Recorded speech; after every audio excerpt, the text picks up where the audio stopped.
हाँ। किस मुद्दे में था?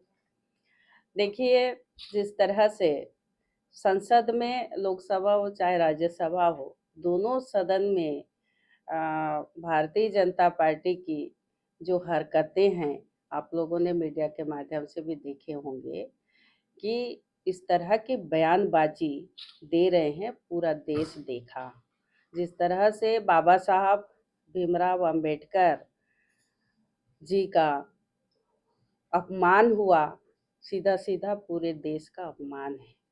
दलितों को अनुसूचित जाति, जनजाति वर्ग के लोगों को और देश के लोगों को काफ़ी आहत पहुंचा है। जब से सदन चालू हुआ, उस दिन से विपक्ष विरोध प्रदर्शन अ, करी और जब बाबा साहब की बात आई, तो भारतीय जनता पार्टी के सांसद भी 19 तारीख को जिस तरह से मकर द्वार पे मेन गेट पे डंडा लेके खड़े, डंडा लेके उन लोग प्रदर्शन किए। इतिहास में हम लोगों ने पहली बार देखा। हम लोग तो केवल पोस्टर लेके वहाँ तक गए और यहाँ यही नहीं कि धक्का धूमि हुई, उसके चलते मजदूर का बेटा, दलित वर्ग का, राष्ट्रीय कांग्रेस कमेटी की अध्यक्ष और राज्यसभा के विपक्ष के नेता आदरणीय मल्लिकार्जुन खड़गे जी को धक्का लगा और वो गिर गए वहाँ। और साथ में प्रियंका जी रहे, हम लोग रहे, सारे हम लोग को धक्का दिया गया और हम लोग वहीं पे बैठ गए नीचे। उल्टा चोर कोतवाल को डांटे कहते हैं ना, कहावत है।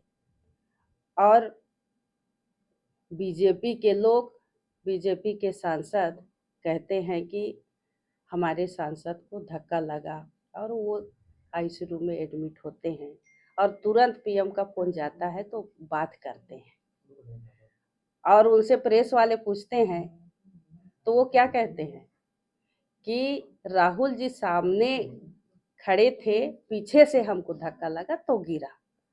और भारतीय जनता पार्टी के सांसद क्या कहते हैं कि राहुल जी धक्का दिए तो गिरे करके एफआईआर दर्ज करवाते हैं। तो ये कब तक झूठ का शासन चलाएंगे? जनता देख रही है, समझ रही है। इस तरह राहुल जी को बदनाम करने के लिए कोई कसर नहीं छोड़ते हैं, लेकिन इसमें बुरी तरह अमित शाह जी फंसे हुए हैं कि राज्यसभा के संसद के अंदर उन्होंने अंबेडकर अंबेडकर अंबेडकर आदि अंबेडकर का बार बार इतना ही नाम लेते तो 7 जन्मों तक स्वर्ग में रहते। इस तरह की बयानबाजी करते हैं। काफ़ी अपमानजनक शब्दों का उन्होंने उपयोग किया। डॉक्टर भीमराव अंबेडकर जी के लिए पूरा देश इसके खिलाफ में है। अनुसूचित जाति जनजाति वर्ग के और यहाँ की जनता पूरी उसके खिलाफ में है। कांग्रेस पार्टी 1 महीने तक धरना प्रदर्शन उसके विरोध में करेगी।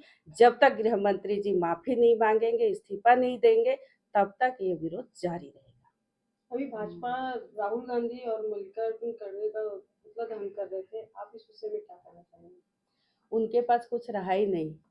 मैं पहले ही कहा ना, उल्टा चोर कोतवाल को डांटे। उनके पास किसी प्रकार की कोई मुद्दा ही नहीं है। इस तरह के तानाशाही गुंडागर्दी के साथ शासन चलाने में उतर आए हैं, तो उल्टा बेबुनियाद तरीके से राहुल जी और खड़गे जी को बदनाम करने की साजिश है। मैडम, ये धरना प्रदर्शन कब से चालू है? धरना प्रदर्शन एक तो 24 तारीख को बाबा साहब के मूर्ति से मार्च निकालेंगे और ज्ञापन देंगे डीएम को राष्ट्रपति के नाम से। और इसके बाद लगातार चलते रहेगा। ये आईसीसी के निर्देश पे, पीसीसी के निर्देश पे धरना प्रदर्शन लगातार कांग्रेस पार्टी में करते रहेगी। ये पूरे भारतवर्ष में होगा? ये पूरे भारतवर्ष में।